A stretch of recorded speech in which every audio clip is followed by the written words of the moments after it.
एक आदमी रेगिस्तान में भटक रहा था। आधा दिन निकल चुका था और रास्ते का कुछ पता नहीं था। वह समझ नहीं पा रहा था कि किस तरह उस रेगिस्तान से बाहर निकले। उसका खाने पीने का सारा सामान खत्म हो गया था। प्यास से गला सूखा जा रहा था, लेकिन पानी का दूर दूर तक कोई नामो निशान नहीं था। थोड़ी दूर और चलने पर उसे एक झोपड़ी दिखाई पड़ी। वह इस आशा में झोपड़ी की ओर चल पड़ा कि वहां उसे पानी अवश्य मिल जाएगा और वह वहां रहने वालों से रेगिस्तान से बाहर निकलने का रास्ता भी पूछने लेगा। लेकिन झोपड़ी के पास पहुंचकर वह निराश हो गया। झोपड़ी खाली पड़ी थी, वहां कोई नहीं था। लेकिन उसके बाद भी उसने भगवान पर भरोसा रखा और झोपड़ी के अंदर गया। झोपड़ी के अंदर एक हैंडपंप लगा हुआ पाया। वह खुश हो गया कि अब वह अपनी प्यास बुझा सकता है। उसने भगवान को धन्यवाद दिया और हैंडपंप चलाने लगा। लेकिन काफी प्रयास करने के बाद भी हैंडपंप नहीं चला।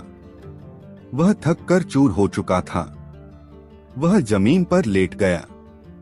पानी के बिना उसे अपनी जिंदगी खत्म होती नजर आने लगी थी। तभी उसे झोपड़ी की छत पर पानी की एक बोतल लटकी हुई दिखाई पड़ी और उसकी जान में जान आ गई।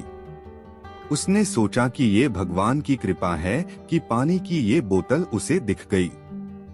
अब वह अपनी प्यास बुझा सकता है। उसने पानी की बोतल नीचे उतारी, लेकिन जैसे ही वह पानी पीने को हुआ, उसकी नजर बोतल के नीचे चिपके कागज पर पड़ी। उस कागज पर लिखा था, इस पानी का इस्तेमाल हैंडपंप चलाने के लिए करें। जब हैंडपंप चल जाए तो पानी पी ले और फिर से इस बोतल में पानी भरकर वापस वही लटका दें जहां से आपने इसे उतारा था। कागज पर लिखे संदेश को पढ़कर आदमी सोच में पड़ गया कि क्या करें। यदि पानी हैंडपंप में डाला और वह नहीं चला तो सही तो यह होगा कि बोतल का पानी पीकर वहां से आगे बढ़ा जाए। वह दुविधा में पड़ चुका था, लेकिन अंत में उसने ऊपर वाले को याद किया और कागज पर लिखे संदेश पर भरोसा करने का निर्णय लिया। उसने बोतल का पानी हैंडपंप में डाल दिया और हैंडपंप चलाने की कोशिश करने लगा। 1 से 2 प्रयास में हैंडपंप चल गया और उसमें से ठंडा ठंडा पानी आने लगा। आदमी ने पानी पीकर अपनी प्यास बुझाई और बोतल में पानी भरकर उसे वापस उसी जगह लटका दिया जहां से उसने उसे उतारा था। वह वहां से निकल ही रहा था कि झोपड़ी के एक कोने में उसे एक नक्शा और पेंसिल का टुकड़ा मिला। उस नक्शे में रेगिस्तान से बाहर निकलने का रास्ता बना हुआ था। आदमी खुश हो गया और भगवान को लाख लाख धन्यवाद दिया। वह नक्शा लेकर बाहर निकल गया, लेकिन कुछ दूर चलने के बाद वह रुका और वापस झोपड़ी में आया। उसने पानी की बोतल के नीचे लगे कागज पर पेंसिल से लिखा, यकीन मानिए ये काम करता है। जब भी जिंदगी में बुरा वक्त या परिस्थिति आए, भगवान और खुद पर विश्वास रखें। विश्वास बहुत बड़ी चीज होती है। विश्वास है तो दुनिया में हर चीज संभव है। बिना प्रयास के जिंदगी में कुछ भी हासिल नहीं होता। जैसे इस आदमी ने हैंडपंप में पानी डाला और उसे चलाया, तब कहीं जाकर उसे अपने प्रयास का फल पानी के रूप में नसीब हुआ। उसी प्रकार जिंदगी में कुछ करना है तो प्रयास करने पड़ेंगे। प्रयास करेंगे तो सफलता अवश्य मिलेगी। वन में स्थित एक आश्रम में एक ज्ञानी साधु रहते थे। ज्ञान प्राप्ति की लालसा में दूर दूर से छात्र उनके पास आया करते थे और उनके सानिध्य में आश्रम में ही रहकर शिक्षा प्राप्त किया करते थे। आश्रम में रहकर शिक्षा प्राप्त करने वाले छात्रों में से एक छात्र बहुत आलसी था। उसे समय व्यर्थ गंवाने और आज का काम कल पर टालने की बुरी आदत थी। साधु को इस बात का ज्ञान था, इसलिए वे चाहते थे कि शिक्षा पूर्ण कर आश्रम से प्रस्थान करने के पूर्व वह छात्र आलस्य छोड़कर समय का महत्व समझ जाए। इसी उद्देश्य से एक दिन संध्या काल में उन्होंने उस आलसी छात्र को अपने पास बुलाया और उसे एक पत्थर देते हुए कहा, पुत्र, यह कोई सामान्य पत्थर नहीं बल्कि पारस पत्थर है। लोहे की जिस भी वस्तु को यह छू ले वह सोना बन जाती है। मैं तुमसे बहुत प्रसन्न हूँ, इसलिए 2 दिनों के लिए ये पारस पत्थर तुम्हें दे रहा हूँ। इन 2 दिनों में मैं आश्रम में नहीं रहूंगा। मैं पड़ोस के गांव में रहने वाले अपने एक मित्र के घर जा रहा हूँ। जब वापस आऊंगा तब तुमसे ये पारस पत्थर ले लूंगा। उसके पहले जितना चाहो उतना सोना बना लो। छात्र को पारस पत्थर देकर साधु अपने मित्र के गांव चले गए। इधर छात्र अपने हाथ में पारस पत्थर देख बड़ा प्रसन्न हुआ। उसने सोचा कि इसके द्वारा मैं इतना सोना बना लूंगा कि मुझे जीवन भर काम करने की आवश्यकता नहीं रहेगी और मैं आनंद पूर्वक अपना जीवन व्यतीत कर पाऊंगा। उसके पास 2 दिन थे। उसने सोचा कि अभी तो पूरे 2 दिन शेष हैं। ऐसा करता हूँ कि एक दिन आराम करता हूँ, अगला पूरा दिन सोना बनाता रहूंगा। इस तरह एक दिन उसने आराम करने में बिता दिया। जब दूसरा दिन आया तो उसने सोचा कि आज बाजार जाकर ढेर सारा लोहा ले आऊंगा और पारस पत्थर से छूकर उसे सोना बना दूंगा। लेकिन इस काम में अधिक समय लगेगा नहीं, इसलिए पहले भरपेट भोजन करता हूँ, फिर सोना बनाने में जुट जाऊंगा। भरपेट भोजन करते ही उसे नींद आने लगी। ऐसे में उसने सोचा कि अभी मेरे पास शाम तक का समय है, कुछ देर सो लेता हूँ। जागने के बाद सोना बनाने का काम कर लूंगा। फिर क्या वह गहरी नींद में सो गया। जब उसकी नींद खुली तो सूर्य अस्त हो चुका था और 2 दिन का समय पूरा हो चुका था। साधु आश्रम लौट आए थे और उसके सामने खड़े थे। साधु ने कहा, पुत्र, सूर्यास्त के साथ ही 2 दिन पूरे हो चुके हैं। तुम मुझे वह पारस पत्थर वापस कर दो। छात्र क्या करता, आलस के कारण उसने अमूल्य समय व्यर्थ गवा दिया था और साथ ही धन कमाने का एक सुअवसर भी उसे अपनी गलती का एहसास हो चुका था और समय का महत्व भी समझ आ गया। वह पछताने लगा। उसने उसी क्षण निश्चय किया कि अब से वह कभी आलस नहीं करेगा। जीवन में उन्नति करना चाहते हैं तो आज का काम कल पर टालने की आदत छोड़ दें। समय अमूल्य है, इसे व्यर्थ ना गंवाएं, क्योंकि एक बार हाथ से निकल जाने के बाद समय कभी दोबारा वापस नहीं आता। कई वर्षों पहले एक राज्य में मिदास नामक एक लोभी राजा राज करता था। उसकी एक बहुत ही सुंदर पुत्री थी जिसका नाम मेरीगोल्ड था। मिदास अपनी पुत्री से बहुत प्रेम करता था, किंतु उससे कहीं अधिक उसे सोने से प्रेम था। उसके खजाने में सोने का भंडार था। उतना सोना दुनिया में किसी भी राजा के खजाने में नहीं था। इसके बाद भी खजाने में जितना सोना बढ़ता, राजा मिदास की लालसा उतनी ही बढ़ती जाती थी।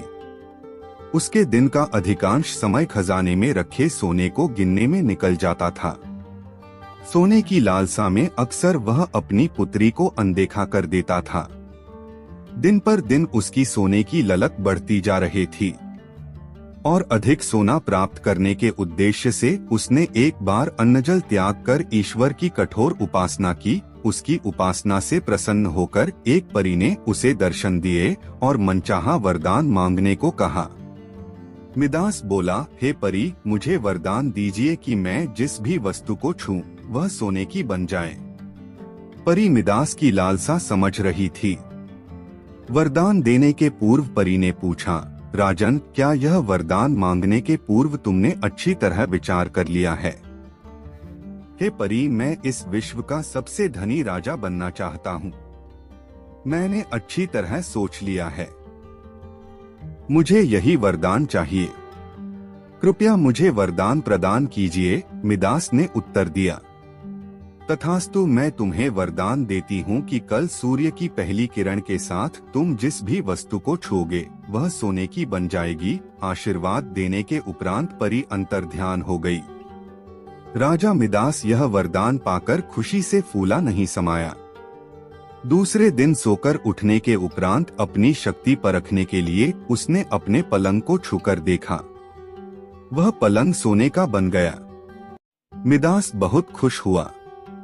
दिन भर वह सुध-बुध खोकर अपने महल की हर चीज को सोने में परिवर्तित करने में लगा रहा। उसे भोजन तक का होश न रहा। शाम तक वह थक कर चूर हो चुका था। उसे जोरों की भूख लग आई थी। उसने अपने सेवकों को भोजन परोसने के लिए कहा। भोजन परोसा गया, किंतु यह क्या, जैसे ही उसने भोजन को हाथ लगाया वह सोने में परिवर्तित हो गया। अब सोने को तो खाया नहीं जा सकता था। भूख से बेहाल राजा मिदास ने फल खाकर भूख मिटाना चाहा, किंतु उसके छूते ही वह भी सोने में परिवर्तित हो गया। वह गुस्से से तिलमिला उठा और उठकर बाहर चला आया। बाहर टहलते हुए वह अपने महल के उद्यान में पहुंचा। वहां उसने देखा कि उसकी नन्ही पुत्री मेरीगोल्ड खेल रही है। उसका सुंदर मुख देख राजा के मन में प्रेम उमड़ आया। कुछ क्षणों के लिए वह अपनी भूख भूल गया। जब मेरीगोल्ड ने अपने पिता को देखा तो वह उसके पास दौड़ी चली आई। राजा मिदास ने प्रेम जताते हुए उसके सिर पर हाथ फेरा और तुरंत ही वह सोने में परिवर्तित हो गई। अपनी नन्ही पुत्री को सोने का बना देख वह दुखी हो गया और रोने लगा। उसने फिर से ईश्वर से प्रार्थना की। प्रार्थना सुनकर परी प्रकट हुई और उससे पूछा, राजन क्या हुआ, अब तुम्हें क्या वरदान चाहिए? मिदास रो रोकर कहने लगा, हे परी, मुझे क्षमा करें। सोने की लालसा में मेरी बुद्धि भ्रष्ट हो गई थी और मैं यह वरदान मांग बैठा था, किंतु अपनी पुत्री को खोने के बाद अब मेरी आंखें खुल गई है। मुझे समझ आ गया है कि हर वस्तु अमूल्य है और उन सब में सबसे अमूल्य है मेरी पुत्री। हे परी, कृपया यह वरदान वापस ले लें और मुझे मेरी पुत्री लौटा दें। अब मैं सोने की लालसा त्याग दूंगा और अपना कोषागार निर्धनों और जरूरतमंदों के लिए खोल दूंगा। परी ने जब उसके पछतावे के आंसू देखे तो अपना वरदान वापस ले लिया। राजा मिदास की पुत्री अपने वास्तविक स्वरूप में आ गई। उसने अपने वचन के अनुसार अपना कोषागार निर्धनों और जरूरतमंदों के लिए खोल दिया। उसका लोभ खत्म हो चुका था। वह एक संतुष्ट जीवन व्यतीत करने लगा। धन महत्वपूर्ण अवश्य है, किंतु सर्वस्व नहीं। प्रेम, खुशी, संतुष्टि कभी भी धन से खरीदी नहीं जा सकती। लोभ का परिणाम बुरा होता है। बहुत समय पहले की बात है। एक गांव में एक गरीब लकड़हारा अपने परिवार के साथ रहता था। वह रोज सुबह गांव के समीप स्थित जंगल में जाकर लकड़ियां काटता और उसे बाजार में बेचकर पैसे कमाता था। इस तरह उसकी और उसके परिवार की गुजर बसर चल रही थी। एक दिन वह जंगल में नदी किनारे लगे एक पेड़ की लकड़ियां काट रहा था। अचानक उसकी कुल्हाड़ी उसके हाथ से छूटकर नदी में जा गिरी। नदी गहरी थी, जिसमें उतरकर कुल्हाड़ी निकाल पाना लकड़हारे के लिए संभव नहीं था। लकड़हारे के पास एक ही कुल्हाड़ी थी। उस कुल्हाड़ी के नदी में गिर जाने से वह परेशान हो गया। वह सोचने लगा कि अब वह अपनी जीविका कैसे चलाएगा। उसके पास जीविका चलाने का कोई और साधन नहीं था। वह दुखी होकर नदी किनारे खड़ा हो गया और भगवान से प्रार्थना करने लगा, भगवान, मेरी कुल्हाड़ी मुझे वापस दिला दीजिए। लकड़हारे की सच्चे मन से की गई प्रार्थना सुनकर भगवान प्रकट हुए। उन्होंने उससे पूछा, पुत्र, तुम्हें क्या समस्या है? लकड़हारे ने कुल्हाड़ी नदी में गिरने की बात भगवान को बता दी और उनसे याचना की कि वे उसकी कुल्हाड़ी वापस दिला दें। उसकी याचना सुनकर भगवान ने नदी के पानी में से एक कुल्हाड़ी बाहर निकाली। वह कुल्हाड़ी चांदी की थी। भगवान ने लकड़हारे से पूछा, पुत्र, क्या ये तुम्हारी कुल्हाड़ी है? लकड़हारा बोला, नहीं भगवान, ये मेरी कुल्हाड़ी नहीं है। भगवान ने पुनः नदी के पानी में से दूसरी कुल्हाड़ी बाहर निकाली। इस बार उन्होंने जो कुल्हाड़ी निकाली वो सोने की थी।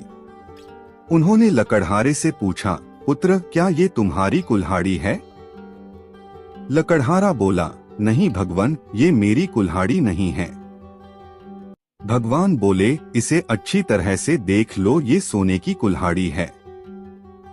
क्या वास्तव में ये तुम्हारी नहीं है? नहीं भगवान, लकड़हारा बोला, सोने की इस कुल्हाड़ी से लकड़ियां नहीं कटती। ये मेरे किसी काम की नहीं है। मेरी कुल्हाड़ी तो लोहे की है।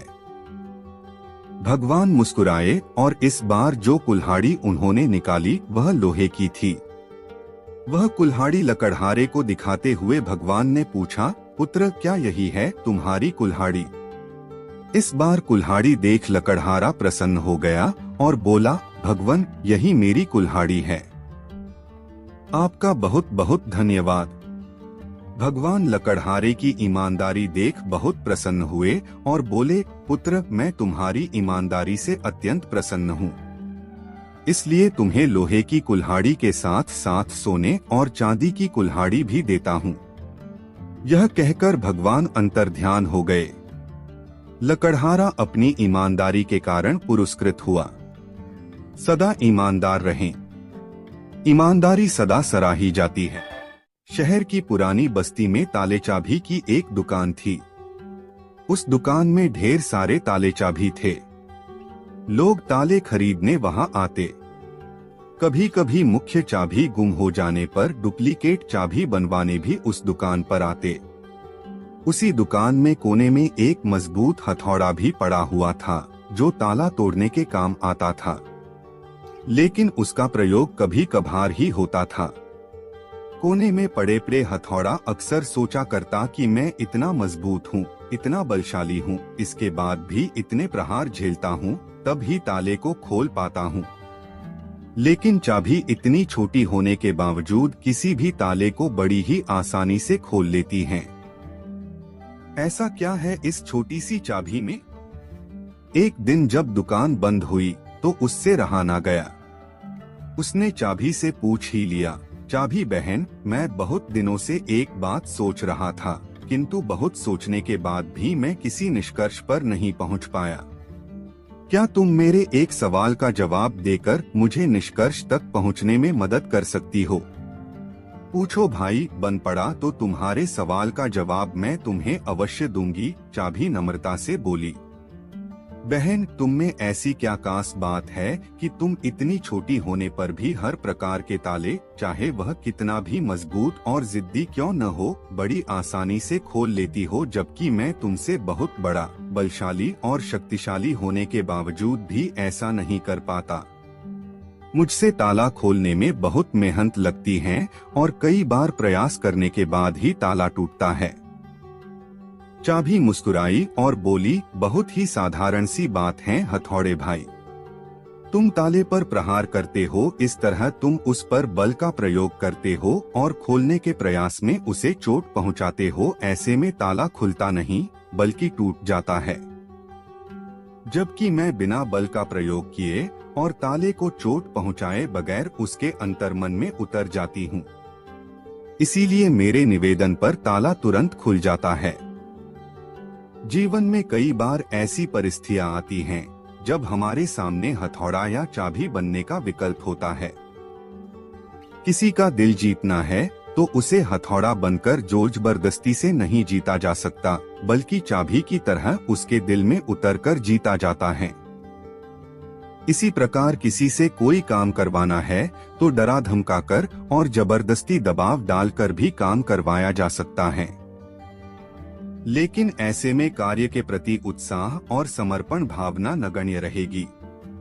यदि किसी के दिल में कार्य के प्रति समर्पण भावना जागृत कर उसे उत्साहित कर कार्य करवाया जाए तो कार्य मन लगाकर और समर्पण से किया जाएगा और ऐसे में कार्य बेहतर होगा और परिणाम भी बेहतर प्राप्त होगा। एक व्यक्ति मल्टीनेशनल कंपनी में सेल्स मैनेजर की जॉब करता था। उसने अपनी बचत से शहर के बाहर एक आलीशान मकान बनवाया। शहर के बाहर होने के कारण वह एरिया कुछ सुनसान था। वह व्यक्ति अपनी पत्नी और बच्चों के साथ अपने नए घर में रहने लगा। सुबह होते ही वह काम पर निकल जाता और देर शाम तक लौटता। सुनसान जगह इतना आलीशान मकान देखकर चोरों के एक समूह ने वहां चोरी करने की योजना बनाई। चोरी के पहले वे मैनेजर के घर के पास चक्कर मारकर उसके घर की गतिविधियों का जायजा लेने लगे। पहले ही दिन उनकी नजर मैनेजर की एक अजीब हरकत पर पड़ी। घर आने के बाद वह सबसे पहले अपने बगीचे में लगे आम के पेड़ के पास गया और अपने ऑफिस बैग से एक एक कर कुछ निकालने लगा और उसे पेड़ में कहीं डालने लगा। मैनेजर की पीठ चोरों की तरफ होने के कारण चोर ये देख नहीं पाए कि उसने अपने बैग में से क्या निकाला और पेड़ में किस जगह डाला। उन्होंने अंदाजा लगाया कि ये अवश्य ही कोई कीमती चीज होगी। चोर मैनेजर के घर के पास घात लगाकर बैठ गए और अंधेरा होने का इंतजार करने लगे। रात में जब घर की लाइट्स बुझ गई तो उन्हें इत्मीनान हुआ कि घर में सब सो गए हैं। वे दीवार फांद कर घर में घुसे और सीधे आम के पेड़ के पास पहुंचे। फिर बिना समय गंवाए वे वहां मैनेजर की छुपाई चीज खोजने लगे, लेकिन बहुत खोजने के बाद भी उन्हें कुछ नहीं मिला। आखिरकार थक हार कर वे वापस लौट गए। अगले दिन वे फिर उस घर के पास छुपकर बैठ गए। मैनेजर जब ऑफिस से वापस आया तो चोरों की नजरें फिर उस पर ही गड़ गई। पिछले दिन की तरह वह सबसे पहले आम के पेड़ के पास गया और बैग से निकालकर उसमें कुछ डालने लगा। फिर वह घर के अंदर चला गया। उस रात घर की लाइट्स बंद हो जाने के बाद फिर से चोर दीवार फांद आम के पेड़ के पास पहुंचे और जी जान से उन चीजों को खोजने में लग गए जो मैनेजर ने वहां छुपाई थी। लेकिन उस दिन भी उन्हें कुछ हासिल नहीं हुआ। कुछ दिन तक वे रोज रात में आम के पेड़ के पास खोजबीन करते रहे, लेकिन उनके हाथ कुछ न लगा। वे परेशान हो गए कि मैनेजर आखिर कैसे उन चीजों को पेड़ में छुपाता है कि हम जैसे शातिर चोर भी उन्हें ढूंढ नहीं पा रहे हैं। अब चोरों में चोरी करने से ज्यादा इस रहस्य को जानने की जिज्ञासा पैदा हो गई। आखिरकार अपनी जिज्ञासा शांत करने रविवार के दिन वे सभी मैनेजर से मिलने उसके घर पहुंचे। मैनेजर का उन्होंने शरीफों की तरह अभिवादन किया। फिर चोरों का सरदार बोला, सर प्लीज बुरा मत मानिएगा, एक बात आपसे पूछनी थी। हम लोग चोर हैं। पिछले कुछ दिनों से आपके घर चोरी करने की फिराक में हैं। हम रोज देखते हैं कि आप शाम को घर आकर आम के पेड़ में कुछ डालते हैं, लेकिन लाख कोशिशों के बाद भी हम वो चीजें ढूंढ नहीं पाए। हम सब ये जानने को बेचैन हैं कि आप वहाँ चीजें कैसे छुपाते हैं कि वो मिलती नहीं हैं। चोरों की बात सुनकर मैनेजर हंस पड़ा, फिर बोला, अरे भाई, मैं वहाँ कुछ भी नहीं छुपाता। तुम लोगों को गलतफहमी हो गई है। नहीं सर, हमने देखा है। आप रोज शाम को अपने बैग में से कुछ निकालकर पेड़ में डालते हैं। आप वहाँ कुछ न कुछ तो छुपाते हैं, चोर एक स्वर में बोले। अब मैनेजर गंभीर हो गया और बोला, मैं एक मल्टीनेशनल कंपनी में सेल्स मैनेजर हूँ। काम का दबाव बहुत अधिक रहता है, जिस कारण तनाव होना लाजमी है। किसी भी हाल में टारगेट पूरा करना ही होता है। इसके लिए रोज किसी न किसी से झिकझिक होती है। कस्टमर के ताने सुनने पड़ते हैं, बॉस की डांट झेलनी पड़ती है। मानसिक तनाव इतना अधिक होता है कि घर आने पर भी नहीं जाता। पहले अक्सर मेरे तनाव को बेवजह मेरे परिवारजन झेलते थे। कुछ देर रुककर मैनेजर आगे बताने लगा, जब मैंने ये नया घर बनवाया तो सोचा कि इस घर का माहौल मैं शांतिपूर्ण रखूंगा। कभी ऑफिस का तनाव घर लेकर नहीं लाऊंगा। इसलिए घर आने के बाद मैं सबसे पहले आम के पेड़ के पास जाता हूँ और अपना पूरा तनाव एक एक कर वहाँ डाल देता हूँ। कमाल की बात यह है कि अगले दिन जब मैं वो उठाने जाता हूँ तब तक आधा तनाव तो गायब हो जाता है। जो थोड़ा बहुत बचता है उसे मैं अपने साथ ले जाता हूँ, लेकिन फिर जब शाम को घर आता हूँ तो तनाव पेड़ के पास छोड़ जाता हूँ। यही पेड़ का रहस्य है। मैनेजर की बात सुनकर चोरों को पेड़ का रहस्य समझ आया। चोरी करने में तो वे सफल नहीं हो सके, लेकिन जीवन की एक बहुत बड़ी सीख उन्हें जरूर मिली। आज के दौर में जिंदगी में सुख सुविधाओं के साधन तो बढ़ते जा रहे हैं और जिंदगी आरामदायक होती जा रही है, लेकिन कहीं न कहीं तनाव भी बढ़ता जा रहा है। अक्सर आपने देखा होगा कि लोग ऑफिस का तनाव अपने घर ले आते हैं। इस तरह वे घर पर भी सुकून से नहीं रह पाते हैं, साथ ही अपने तनाव से परिवारजनों को भी प्रभावित करते हैं। क्या हर समय तनाव का बोझ ढोना आवश्यक है? क्या इस तरह जिंदगी कुछ ज्यादा कठिन नहीं बनती जा रही? तनाव को एकदम से तो समाप्त नहीं किया जा सकता, लेकिन कम से कम घर पर परिवारजनों के साथ होने पर तो तनाव को दूर रखा जा सकता है और उनके साथ खुशनुमा पल बिताए जा सकते हैं। इसलिए जब भी घर आएं, तनाव को बाहर ही छोड़ आएं। प्राचीन समय की बात है। एक राज्य में एक राजा राज करता था। उसका राज्य खुशहाल था, धन धान्य की कोई कमी नहीं थी। राजा और प्रजा खुशी खुशी अपना जीवन यापन कर रहे थे। एक वर्ष उस राज्य में भयंकर अकाल पड़ा। पानी की कमी से फसलें सूख गई। ऐसी स्थिति में किसान राजा को लगान नहीं दे पाए। लगान प्राप्त न होने के कारण राजस्व में कमी आ गई और राजकोष खाली होने लगा। यह देख राजा चिंता में पड़ गया। हर समय वह सोचता रहता कि राज्य का खर्च कैसे चलेगा। अकाल का समय निकल गया, स्थिति सामान्य हो गई, किंतु राजा के मन में चिंता घर कर गई। हर समय उसके दिमाग में यही रहता कि राज्य में पुनः अकाल पड़ गया तो क्या होगा।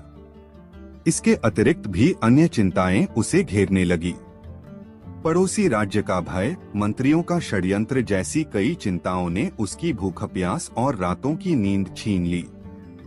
वह अपनी इस हालत से परेशान था, किंतु जब भी वह राजमहल के माली को देखता तो आश्चर्य में पड़ जाता।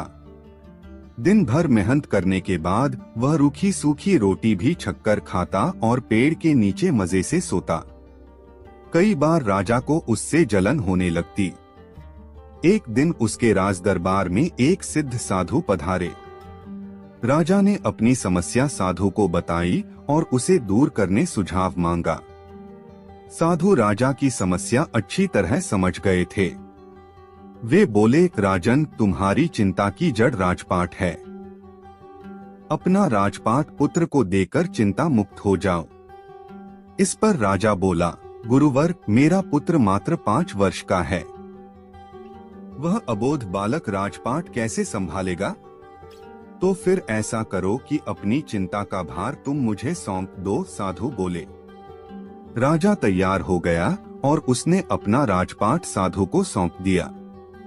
इसके बाद साधु ने पूछा, अब तुम क्या करोगे? राजा बोला, सोचता हूँ कि अब कोई व्यवसाय कर लूं। लेकिन उसके लिए धन की व्यवस्था कैसे करोगे? अब तो राजपाट मेरा है, राजकोष के धन पर भी मेरा अधिकार है, तो मैं कोई नौकरी कर लूंगा, राजा ने उत्तर दिया। ये ठीक है, लेकिन यदि तुम्हें नौकरी ही करनी है तो कहीं और जाने की आवश्यकता नहीं। यही नौकरी कर लो, मैं तो साधु हूँ, मैं अपनी कुटिया में ही रहूंगा। राजमहल में ही रहकर मेरी ओर से तुम ये राजपाट संभालना। राजा ने साधु की बात मान ली और साधु की नौकरी करते हुए राजपाट संभालने लगा। साधु अपनी कुटिया में चले गए। कुछ दिन बाद साधु पुनः राजमहल आए और राजा से भेंट कर पूछा, कहो राजन, अब तुम्हें भूख लगती है या नहीं और तुम्हारी नींद का क्या हाल है? गुरुवर, अब तो मैं खूब खाता हूँ और गहरी नींद सोता हूँ। पहले भी मैं राजपाट का कार्य करता था, अब भी करता हूँ। फिर ये परिवर्तन कैसे, ये मेरी समझ के बाहर है। राजा ने अपनी स्थिति बताते हुए प्रश्न भी पूछ लिया। साधु मुस्कुराते हुए बोले, राजन, पहले तुमने काम को बोझ बना लिया था और उस बोझ को हर समय अपने मानस पटल पर ढोया करते थे, किंतु राजपाट मुझे सौंपने के उपरांत तुम समस्त कार्य अपना कर्तव्य समझकर करते हो, इसलिए चिंता मुक्त हो। जीवन में जो भी कार्य करें अपना कर्तव्य समझकर करें, न कि बोझ समझकर।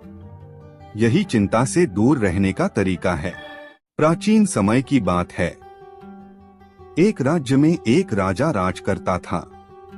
उसका राज्य खुशहाल था। धन धान्य की कोई कमी नहीं थी। राजा और प्रजा खुशी खुशी अपना जीवन यापन कर रहे थे। एक वर्ष उस राज्य में भयंकर अकाल पड़ा। पानी की कमी से फसलें सूख गई। ऐसी स्थिति में किसान राजा को लगान नहीं दे पाए। लगान प्राप्त न होने के कारण राजस्व में कमी आ गई और राजकोष खाली होने लगा।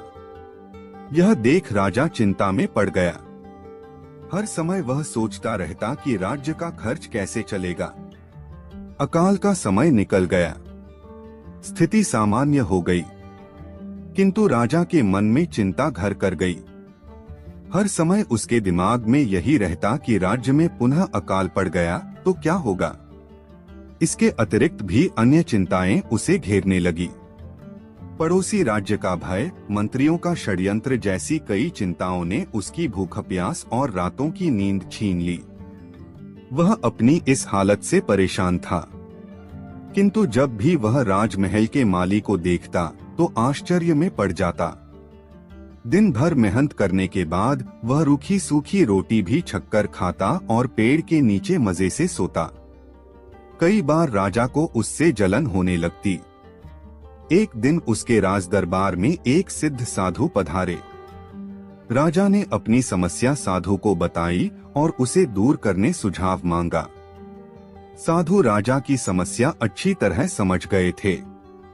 वे बोले, राजन, तुम्हारी चिंता की जड़ राजपाट है। अपना राजपाट पुत्र को देकर चिंता मुक्त हो जाओ। इस पर राजा बोला, गुरुवर, मेरा पुत्र मात्र 5 वर्ष का है। वह अबोध बालक राजपाट कैसे संभालेगा? तो फिर ऐसा करो कि अपनी चिंता का भार तुम मुझे सौंप दो, साधु बोले। राजा तैयार हो गया और उसने अपना राजपाट साधु को सौंप दिया। इसके बाद साधु ने पूछा, अब तुम क्या करोगे? राजा बोला, सोचता हूँ कि अब कोई व्यवसाय कर लूं। लेकिन उसके लिए धन की व्यवस्था कैसे करोगे? अब तो राजपाट मेरा है। राजकोष के धन पर भी मेरा अधिकार है। तो मैं कोई नौकरी कर लूंगा, राजा ने उत्तर दिया। ये ठीक है, लेकिन यदि तुम्हें नौकरी ही करनी है तो कहीं और जाने की आवश्यकता नहीं। यही नौकरी कर लो, मैं तो साधु हूँ। मैं अपनी कुटिया में ही रहूंगा। राजमहल में ही रहकर मेरी ओर से तुम ये राजपाट संभालना। राजा ने साधु की बात मान ली और साधु की नौकरी करते हुए राजपाट संभालने लगा। साधु अपनी कुटिया में चले गए। कुछ दिन बाद साधु पुनः राजमहल आए और राजा से भेंट कर पूछा, कहो राजन, अब तुम्हें भूख लगती है या नहीं और तुम्हारी नींद का क्या हाल है? गुरुवर, अब तो मैं खूब खाता हूँ और गहरी नींद सोता हूँ। पहले भी मैं राजपाट का कार्य करता था, अब भी करता हूँ। फिर ये परिवर्तन कैसे, ये मेरी समझ के बाहर है। राजा ने अपनी स्थिति बताते हुए प्रश्न भी पूछ लिया। साधु मुस्कुराते हुए बोले, राजन, पहले तुमने काम को बोझ बना लिया था और उस बोझ को हर समय अपने मानस पटल पर ढोया करते थे, किंतु राजपाट मुझे सौंपने के उपरांत तुम समस्त कार्य अपना कर्तव्य समझकर करते हो, इसलिए चिंता मुक्त हो। जीवन में जो भी कार्य करें अपना कर्तव्य समझकर करें, न कि बोझ समझकर। यही चिंता से दूर रहने का तरीका है। एक दिन की बात है। एक बिल्ली कहीं जा रही थी। तभी अचानक एक विशाल और भयानक कुत्ता उसके सामने आ गया। कुत्ते को देखकर बिल्ली डर गई। कुत्ते और बिल्ली जन्मवैरी होते हैं। बिल्ली ने अपनी जान का कतरा सूंघ लिया और जान हथेली पर रखकर वहां से भागने लगी, किंतु फुर्ती में वह कुत्ते से कमतर थी। थोड़ी ही देर में कुत्ते ने उसे दबोच लिया। बिल्ली की जान पर बन आई मौत उसके सामने थी। कोई और रास्ता न देख वह कुत्ते के सामने गिड़गिड़ाने लगी, किंतु कुत्ते पर उसके गिड़गिड़ाने का कोई असर नहीं हुआ। वह उसे मार डालने को तत्पर था। तभी अचानक बिल्ली ने कुत्ते के सामने एक प्रस्ताव रख दिया। यदि तुम मेरी जान बख्श दोगे तो कल से तुम्हें भोजन की तलाश में कहीं जाने की आवश्यकता नहीं रह जाएगी। मैं यह जिम्मेदारी उठाऊंगी। मैं रोज तुम्हारे लिए भोजन लेकर आऊंगी। तुम्हारे खाने के बाद यदि कुछ बच गया तो मुझे दे देना। मैं उससे अपना पेट भर लूंगी। कुत्ते को बिना मेहनत किए रोज भोजन मिलने का यह प्रस्ताव जम गया। उसने इसे सहर्ष स्वीकार कर लिया, लेकिन साथ ही उसने बिल्ली को आगाह भी किया कि धोखा देने पर परिणाम भयंकर होगा। बिल्ली ने कसम खाई कि वह किसी भी सूरत में अपना वादा निभाएगी। कुत्ता आश्वस्त हो गया। उस दिन के बाद से वह बिल्ली द्वारा लाए भोजन पर जीने लगा। उसे भोजन की तलाश में कहीं जाने की आवश्यकता नहीं रह गई। वह दिन भर अपने डेरे पर लेटा रहता और बिल्ली की प्रतीक्षा करता। बिल्ली भी रोज समय पर उसे भोजन लाकर देती। इस तरह 1 महीना बीत गया। महीने भर कुत्ता कहीं नहीं गया। वह बस एक ही स्थान पर पड़ा रहा। एक जगह पड़े रहने और कोई भागा दौड़ी न करने से वह बहुत मोटा और भारी हो गया। एक दिन कुत्ता रोज की तरह बिल्ली का रास्ता देख रहा था। उसे जोरों की भूख लगी थी, किंतु बिल्ली थी कि आने का नाम ही नहीं ले रही थी। बहुत देर प्रतीक्षा करने के बाद भी जब बिल्ली नहीं आई तो अधीर होकर कुत्ता बिल्ली को खोजने निकल पड़ा। वह कुछ ही दूर पहुंचा था कि उसकी दृष्टि बिल्ली पर पड़ी। वह बड़े मजे से एक चूहे पर हाथ साफ कर रही है। कुत्ता क्रोध से बिलबिला उठा और गुर्राते हुए बिल्ली से बोला, धोखेबाज बिल्ली, तूने अपना वादा तोड़ दिया। अब अपनी जान की खैर मना। इतना कहकर वह बिल्ली की ओर लपका। बिल्ली पहले ही चौकस हो चुकी थी। वह फौरन अपनी जान बचाने वहां से भागी।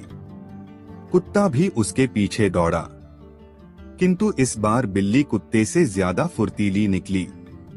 कुत्ता इतना मोटा और भारी हो चुका था कि वह अधिक देर तक बिल्ली का पीछा नहीं कर पाया और थक कर बैठ गया। इधर बिल्ली चपलता से भागते हुए उसकी आंखों से ओझल हो गई। दूसरों पर निर्भरता अधिक दिनों तक नहीं चलती। यह हमें कामचोर और कमजोर बना देती है। जीवन में सफल होना है तो आत्मनिर्भर बनो। एक गांव में मेला लगा हुआ था। मेले में मनोरंजन के कई साधनों के अतिरिक्त श्रृंगार, सजावट और दैनिक जीवन में उपयोग में आने वाली वस्तुओं की अनेक दुकानें थी। शाम होते ही मेले की रौनक बढ़ जाती थी। एक शाम रोज की तरह मेला सजा हुआ था। महिला, पुरुष और बच्चे सभी मेले का आनंद उठा रहे थे।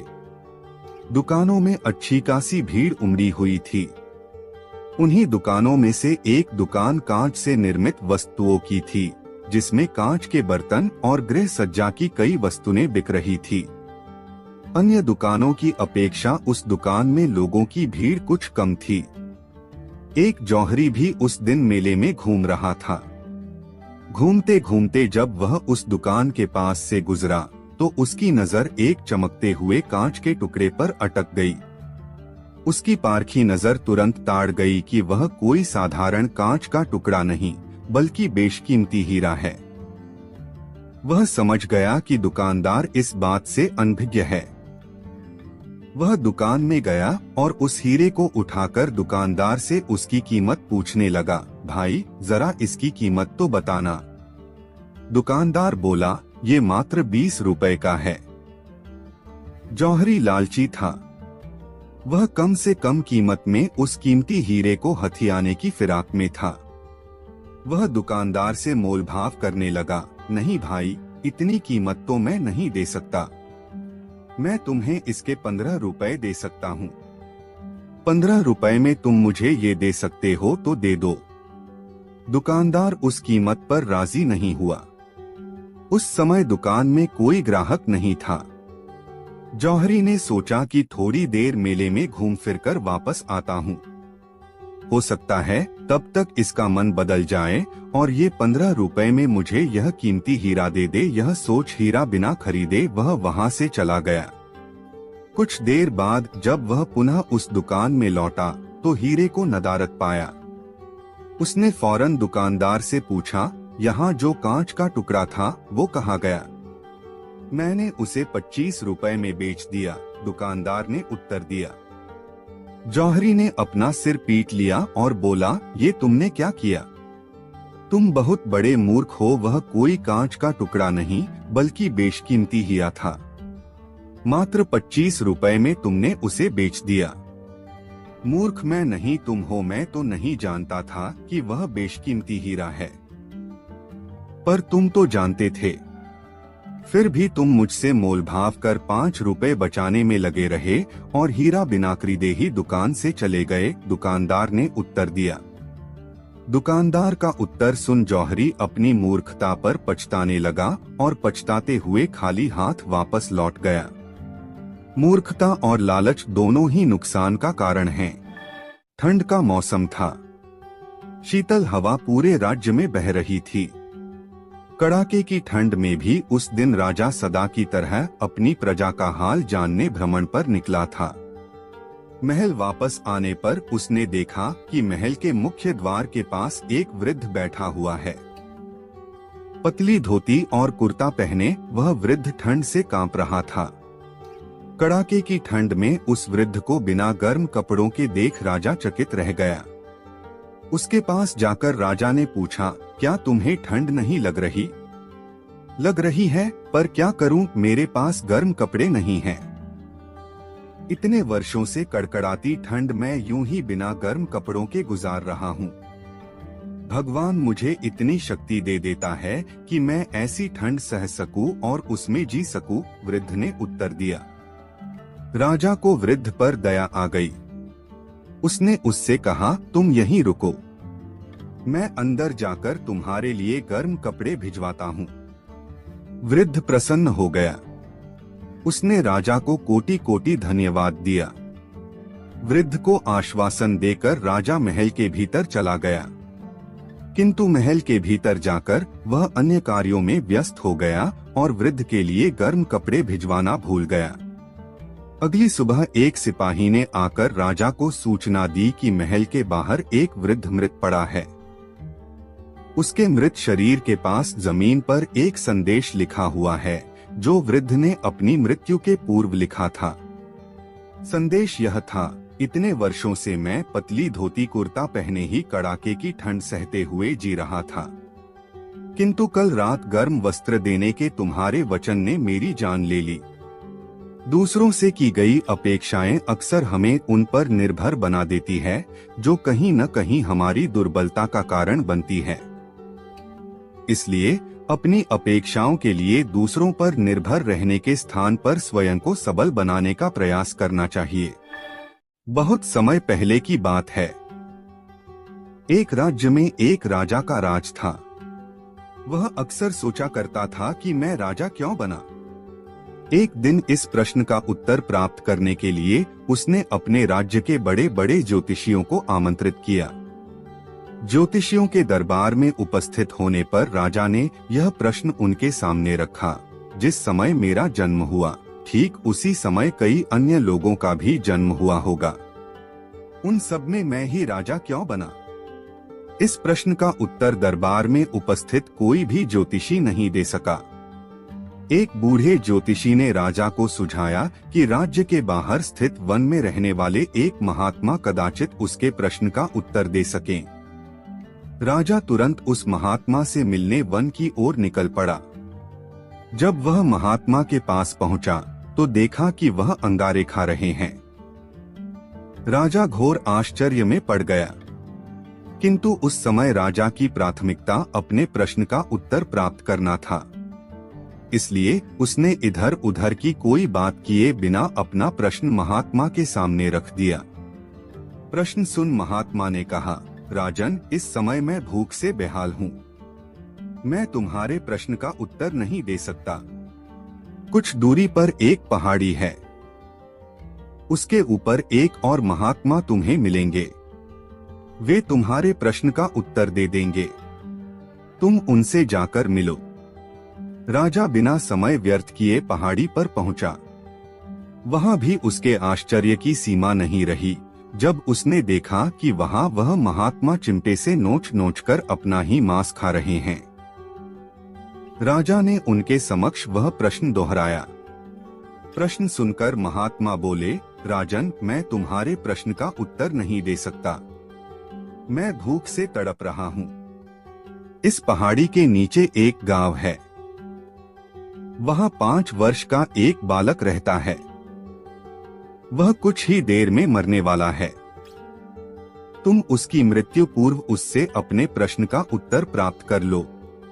राजा गांव में जाकर उस बालक से मिला। वह बालक मरने की कगार पर था। राजा का प्रश्न सुन वह हंसने लगा। एक मरते हुए बालक को हंसता देख राजा चकित रह गया, किंतु वह शांति से अपने पूछे गए प्रश्न के उत्तर की प्रतीक्षा करने लगा। बालक बोला, राजन, पिछले जन्म में मैं, तुम और वो 2 महात्मा जिनसे तुम पहले मिल चुके हो, भाई थे। एक दिन हम सभी भाई भोजन कर रहे थे कि एक साधु हमारे पास आकर भोजन मांगने लगा।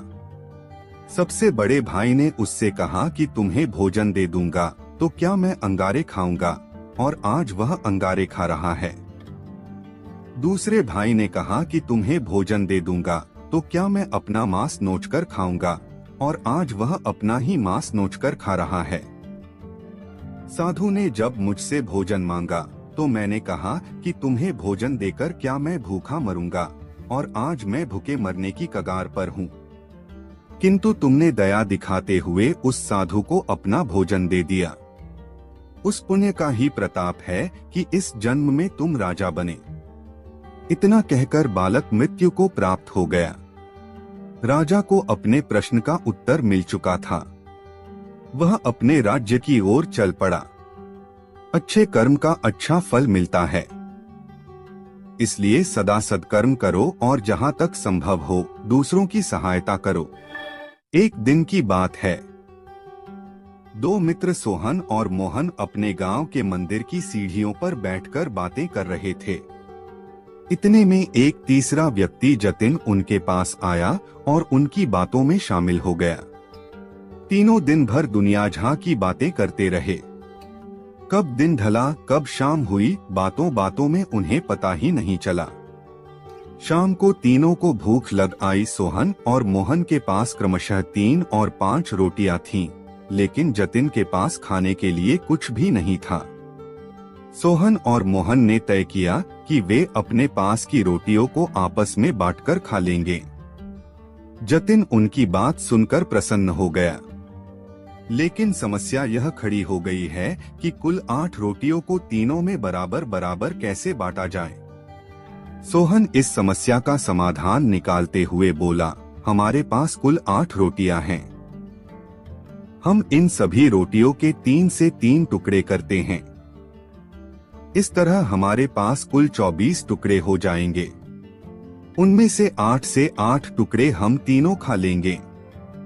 मोहन और जतिन को यह बात जंच गई और तीनों ने वैसा ही किया।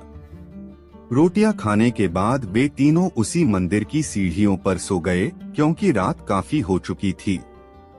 रात में तीनों गहरी नींद में सोए और सीधे अगली सुबह ही उठे। सुबह जतिन ने सोहन और मोहन से विदा ली और बोला, मित्रों, कल तुम दोनों ने अपनी रोटियों में से तोड़कर मुझे जो टुकड़े दिए, उसकी वजह से मेरी भूख मिट पाई। इसके लिए मैं तुम दोनों का बहुत आभारी हूँ। यह आभार तो मैं कभी चुका नहीं पाऊंगा, लेकिन फिर भी उपहार स्वरूप मैं तुम दोनों को सोने की ये 8 गिन्नियां देना चाहता हूँ। यह कहकर उसने सोने की 8 गिन्नियां उन्हें दे दी और विदा लेकर चला गया। सोने की गिन्नियां पाकर सोहन और मोहन बहुत खुश हुए। उन्हें हाथ में लेकर सोहन मोहन से बोला, आओ मित्र, ये 8 गिन्नियां आधी आधी बांट लें। तुम 4 गिन्नी लो और 4 गिन्नी मैं लेता हूँ। लेकिन मोहन ने ऐसा करने से इनकार कर दिया। वह बोला, ऐसे कैसे, तुम्हारी 3 रोटियां थीं और मेरी 5, मेरी रोटियां ज्यादा थीं, इसलिए मुझे ज्यादा गिन्नियां मिलनी चाहिए। तुम 3 गिन्नी लो और मैं 5 लेता हूँ। इस बात पर दोनों में बहस छिड़ गई। बहस इतनी बढ़ी कि मंदिर के पुजारी को बीच बचाव के लिए आना पड़ा। पूछने पर दोनों ने एक दिन पहले का किस्सा और सोने की गिन्नियों की बात पुजारी जी को बता दी। साथ ही उनसे निवेदन किया कि वे ही कोई निर्णय करें। वे जो भी निर्णय करेंगे उन्हें स्वीकार होगा। यूं तो पुजारी जी को मोहन की बात ठीक लगी, लेकिन वे निर्णय में कोई गलती नहीं करना चाहते थे। इसलिए बोले, अभी तुम दोनों ये गिन्नियां मेरे पास छोड़ जाओ। आज मैं अच्छी तरह सोच विचार कर लेता हूँ। कल सुबह तुम लोग आना, मैं तुम्हें अपना अंतिम निर्णय बता दूंगा। सोहन और मोहन सोने की गिन्नियां पुजारी जी के पास छोड़कर चले गए। देर रात तक पुजारी जी गिन्नियों के बंटवारे के बारे में सोचते रहे, लेकिन किसी उचित निष्कर्ष पर नहीं पहुंच सके। सोचते सोचते उन्हें नींद आ गई और वे सो गए। नींद में उन्हें एक सपना आया। उस सपने में उन्हें भगवान दिखाई पड़े। सपने में उन्होंने भगवान से गिन्नियों के बंटवारे के बारे में पूछा तो भगवान बोले, सोहन को 1 गिन्नी मिलनी चाहिए और मोहन को 7। यह सुनकर पुजारी जी हैरान रह गए और पूछ बैठे, ऐसा क्यों प्रभु? तब भगवान जी बोले, देखो, सोहन के पास 3 रोटियां थी जिसके उसने 9 टुकड़े किए। उन 9 टुकड़ों में से 8 टुकड़े उसने खुद खाए और 1 टुकड़ा जतिन को दिया। वहीं मोहन ने अपनी 5 रोटियों के 15 टुकड़े किए और उनमें से 7 टुकड़े जतिन को देकर खुद 8 टुकड़े खाए। चूंकि सोहन ने जतिन को 1 टुकड़ा दिया था और मोहन ने 7, इसलिए सोहन को 1 गिन्नी मिलनी चाहिए और मोहन को 7। पुजारी जी भगवान के इस निर्णय पर बहुत प्रसन्न हुए और उन्हें कोटि कोटि धन्यवाद देते हुए बोले, प्रभु, मैं ऐसे न्याय की बात कभी सोच ही नहीं सकता था। अगले दिन जब सोहन और मोहन मंदिर आकर पुजारी जी से मिले तो पुजारी जी ने उन्हें अपने सपने के बारे में बताते हुए अंतिम निर्णय सुना दिया और सोने की गिन्नियां बांट दी। जीवन में हम जब भी कोई त्याग करते हैं या काम करते हैं तो अपेक्षा करते हैं कि भगवान इसके बदले हमें बहुत बड़ा फल देंगे। लेकिन जब ऐसा नहीं हो पाता तो हम भगवान से शिकायत करने लग जाते हैं। हमें लगता है कि इतना कुछ त्याग करने के बाद भी हमें जो प्राप्त हुआ वो बहुत कम है। भगवान ने हमारे साथ अन्याय किया है, लेकिन वास्तव में भगवान का न्याय हमारी सोच से परे है। वह महज हमारे त्याग को नहीं बल्कि समग्र जीवन का आकलन कर निर्णय लेता है। इसलिए जो भी हमें मिला है उसमें संतुष्ट रहना चाहिए और भगवान से शिकायतें नहीं करनी चाहिए, क्योंकि भगवान का निर्णय सदा न्याय संगत होता है और हमें जीवन में जो भी मिल रहा होता है वो बिल्कुल सही होता है। एक समय की बात है, एक राज्य में एक राजा राज करता था। उसके महल में बहुत खूबसूरत बगीचा था। बगीचे की देखरेख की जिम्मेदारी एक माली के कंधों पर थी। माली पूरा दिन बगीचे में रहता और पेड़ पौधों की अच्छे से देखभाल किया करता था। राजा माली के काम से बहुत खुश था। बगीचे में एक अंगूर का पेड़ लगा हुआ था जिसमें ढेर सारे अंगूर फले हुए थे। एक दिन एक चिड़िया बगीचे में आई। उसने अंगूर की बेल पर फले अंगूर चखे। अंगूर स्वाद में मीठे थे। उस दिन के बाद से वह रोज बाग में आने लगी। चिड़िया अंगूर की बेल पर बैठती और चुन चुनकर सारे मीठे अंगूर खा लेती। खट्टे और अधपके अंगूर वह नीचे गिरा देती। चिड़िया की इस हरकत पर माली को बड़ा क्रोध आता। वह उसे भगाने का प्रयास करता लेकिन सफल नहीं हो पाता। बहुत प्रयासों के बाद भी जब माली चिड़िया को भगा पाने में सफल नहीं हो पाया तो राजा के पास चला गया। उसने राजा को चिड़िया की पूरी कारस्तानी बता दी और बोला, महाराज, चिड़िया ने मुझे तंग कर दिया है। उसे काबू में करना मेरे बस के बाहर है। अब आप ही कुछ करें। राजा ने खुद ही चिड़िया से निपटने का निर्णय किया। अगले दिन वह बाग में गया और अंगूर के पेड़ की आड़ में छुपकर बैठ गया। रोज की तरह चिड़िया आई और अंगूर की बेल पर बैठकर अंगूर खाने लगी। अवसर पाकर राजा ने उसे पकड़ लिया। चिड़िया ने राजा की पकड़ से आजाद होने का बहुत प्रयास किया, किंतु सब व्यर्थ रहा। अंत में वह राजा से याचना करने लगी कि वो उसे छोड़ दें। राजा इसके लिए तैयार नहीं हुआ। तब चिड़िया बोली, राजन, यदि तुम मुझे छोड़ दोगे तो मैं तुम्हें ज्ञान की 4 बातें बताऊंगी। राजा चिड़िया पर क्रोधित था, किंतु इसके बाद भी उसने यह बात मान ली और बोला, ठीक है, पहले तुम मुझे ज्ञान की वो 4 बातें बताओ। उन्हें सुनने के बाद ही मैं तय करूंगा कि तुम्हें छोड़ना ठीक रहेगा या नहीं। चिड़िया बोली, ठीक है राजन, तो सुनो। पहली बात, कभी किसी हाथ आए शत्रु को जाने मत दो। ठीक है, और दूसरी बात, राजा बोला। दूसरी ये है कि कभी किसी असंभव बात पर यकीन मत करो, चिड़िया बोली। तीसरी बात, बीती बात पर पछतावा मत करो। और चौथी बात, राजन, चौथी बात बड़ी गहरी है। मैं तुम्हें वो बताना तो चाहती हूँ, किंतु तुमने मुझे इतनी जोर से जकड़ रखा है कि मेरा दम घुट रहा है। तुम अपनी पकड़ थोड़ी ढीली करो तो मैं तुम्हें चौथी बात बताऊं, चिड़िया बोली। राजा ने चिड़िया की बात मान ली और अपनी पकड़ ढीली कर दी। पकड़ ढीली होने पर चिड़िया राजा के हाथ से छूट गई और उड़कर पेड़ की ऊंची डाल पर बैठ गई। राजा उसे ठगा सा देखता रह गया। पेड़ की ऊंची डाल पर बैठी चिड़िया बोली, राजन, चौथी बात ये कि ज्ञान की बात सुनने भर से कुछ नहीं होता, उस पर अमल भी करना पड़ता है। अभी कुछ देर पहले मैंने तुम्हें ज्ञान की 3 बातें बताई, जिन्हें सुनकर भी आपने उन्हें अनसुना कर दिया। पहली बात मैंने आपसे ये कही थी कि हाथ में आए शत्रु को कभी मत छोड़ना, लेकिन आपने अपने हाथ में आए शत्रु अर्थात मुझे छोड़ दिया। दूसरी बात ये थी कि असंभव बात पर यकीन मत करें, लेकिन जब मैंने कहा कि चौथी बात बड़ी गहरी है तो आप मेरी बातों में आ गए। तीसरी बात मैंने आपको बताई थी कि बीती बात पर पछतावा न करें, और देखिए, मेरे आपके चंगुल से छूट जाने पर आप पछता रहे हैं। इतना कहकर चिड़िया वहां से उड़ गई और राजा हाथ मलता रह गया। मात्र ज्ञान अर्जित करने से कोई ज्ञानी नहीं बन जाता। ज्ञानी वो होता है जो अर्जित ज्ञान पर अमल करता है। जीवन में जो बीत गया उस पर हमारा कोई नियंत्रण नहीं, किंतु वर्तमान हमारे हाथों में है। आज का वर्तमान कल के भविष्य का निर्माण करेगा। इसलिए वर्तमान में रहकर कर्म करें और अपना भविष्य बनाएं। एक राज्य में एक पंडित जी रहा करते थे।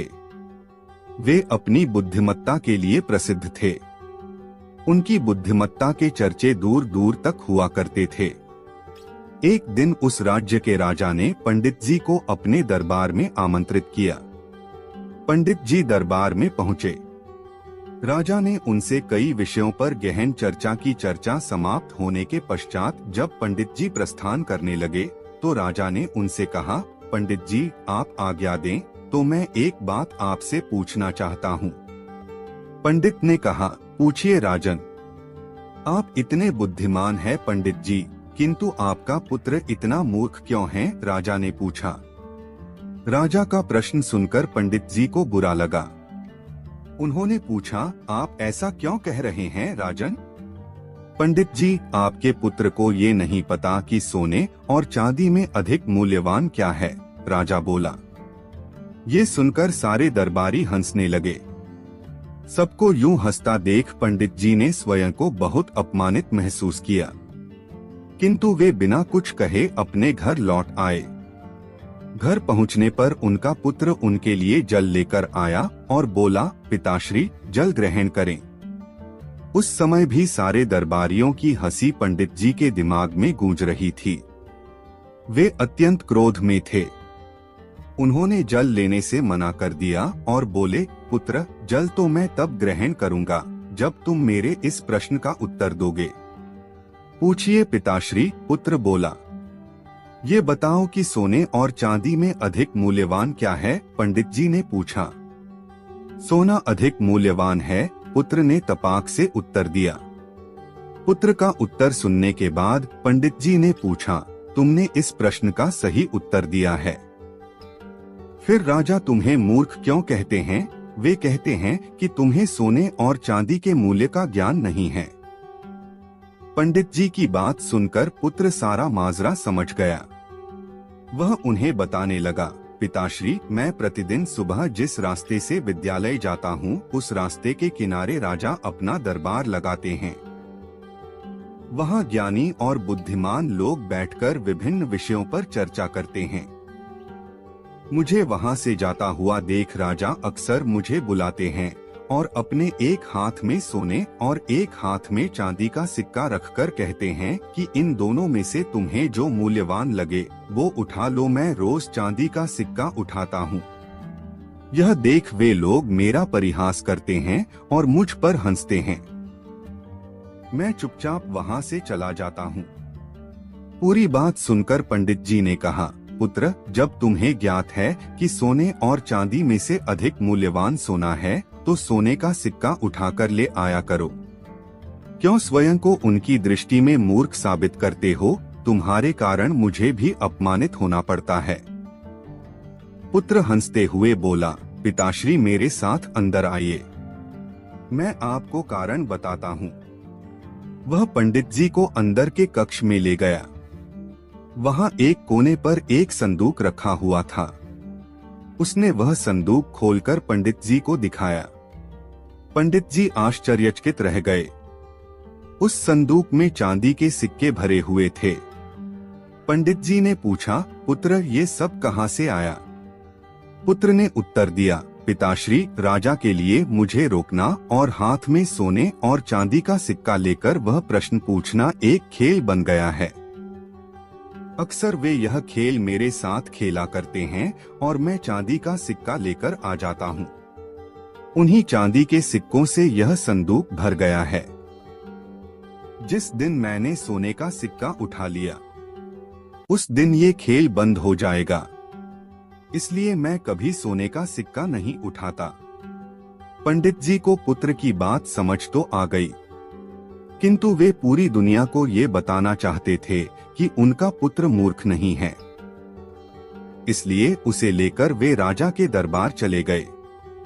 वह पुत्र ने राजा को सारी बात बता दी कि वो जानते हुए भी चांदी का सिक्का ही क्यों उठाता है। पूरी बात जानकर राजा बड़ा प्रसन्न हुआ।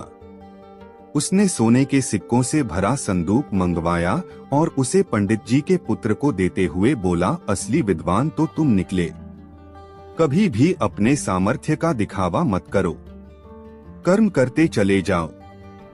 जब वक्त आएगा तो पूरी दुनिया को पता चल जाएगा कि आप कितने सामर्थ्यवान हैं। उस दिन आप सोने की तरह चमकोगे और पूरी दुनिया आपका सम्मान करेगी। एक समय की बात है, एक गांव में सोनू नाम का एक छोटा सा लड़का रहता था। उसे घूमने फिरने का और नई चीजें जानने का बड़ा शौक था। एक दिन जब वह जंगल में घूम रहा था तो उसे एक संतरे का जादुई पेड़ दिखाई देता है। वह पेड़ बाकी पेड़ों से बिल्कुल अलग दिख रहा था। जब सोनू एक संतरे को चखता है तो उसे अपने अंदर भरपूर ऊर्जा महसूस होती है और उसका दिमाग पहले से बहुत तेज हो जाता है। सोनू उस जादुई संतरे का इस्तेमाल अपने खुद के फायदे के लिए करने लगा। उसे हर चीज पहले ही पता चल जाती और वह हर कठिन से कठिन प्रश्नों को हल कर लेता था। दूर दूर से लोग उसकी इस प्रतिभा को देखने आते थे। जैसे जैसे समय बीतता गया, सोनू की शक्तियां कम होती गई। पेड़ पर संतरों की चमक भी कम हो रही थी और धीरे धीरे उनकी भी शक्तियां खत्म होने लगी थी। जल्दी ही सोनू को यह एहसास होता है कि वह अपनी खुद की प्रतिभा को नजरअंदाज करते हुए जादुई संतरे की शक्ति पर बहुत ज्यादा निर्भर हो गया है। सोनू को अपनी गलतियों का एहसास होता है और वह जादुई संतरे के पेड़ के पास वापस जाता है। वह अपने लालची स्वभाव के लिए माफी मांगता है और वादा करता है कि अपनी काबिलियत का उपयोग वह अच्छे कामों के लिए करेगा। फिर अचानक से पेड़ के बचे हुए संतरों में वापस चमक आ जाती है। उस दिन के बाद से सोनू यह समझ गया कि असली शक्ति हमारे अंदर ही होती है और हम अपनी खुद की कौशल और प्रतिभा का इस्तेमाल करके ही दुनिया में बदलाव और खुशी ला सकते हैं।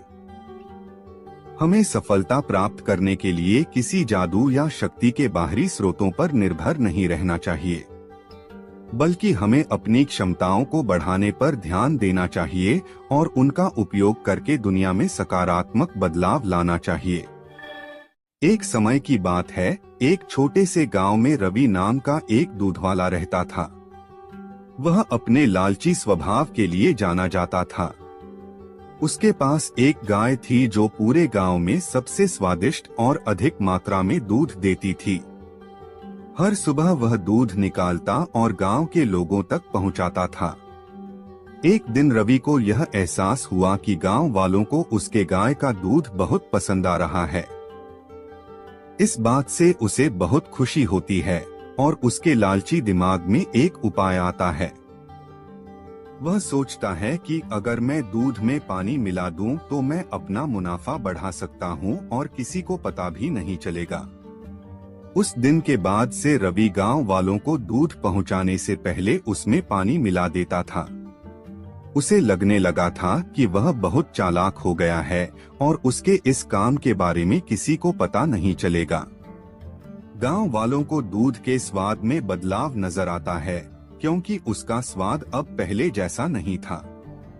जल्द ही रवि के दूध में पानी मिलाने की खबर पूरे गांव में फैल जाती है।